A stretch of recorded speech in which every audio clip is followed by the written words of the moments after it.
SR TV. Yun, ito, good morning, magandang gabi, magandang umaga at magandang madaling araw sa lahat ng ating mga kabrader dyan, ang kabrader mga barbero na to.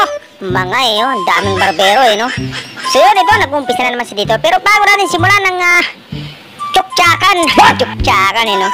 Bago simulan natin ang gupitan, syempre, ay kailangan nakapalo kayo dito sa barbero na to na puro kalokohan ang pinaggagawa. Pero syempre, kahit pa paano, matututo kayo dito kasi malupit din to minsan ngupit Ginagawa niya minsan kalokohan, pero ayos naman, matututo naman kayo kahit kaunti lang. Ayan nasundan nyo ba yung pinaggagawa niya? Hindi nyo yata nasundan, Ay, yun, yung unang ginad niya doon, number 2, bago ginamitan niya ng nung detailer, tapos nag number 1 siya na, ayan ayan, malupit ng bata na to, guwapo. So yun nag halfway lever siya dyan, 0. Okay. Yan, pinukos niya talaga nag-uulan ng araw na ito mga kabrader, kaya medyo matumal ang araw na gupitan na to. Yan, buti nga may mga nagpagupit pa. Yan kasama ng batang ito yung nanay niya. Salamat sa model natin na gwapong bata na to. Yan mabilis matapos nag-ahit na kaagad siya dyan Hindi na pinaikot-ikot yung camera ayos din yun. Uy, anong gagawin niya rito ba?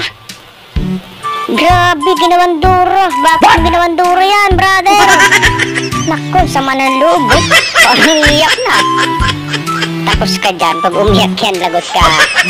Hindi madabayad yan. Pinutol mo ang bangs, ginawa mo duro, talagang pinaglaruan mo pa. Naku, pagka ganun naman ng barbero mo, ay siya ka. Talagang hindi makakapagbayad din pero ayos din. Kahit pa paano matututo ko naman dito kahit kaunti. Diga, yun, nagbabawas siya dyan.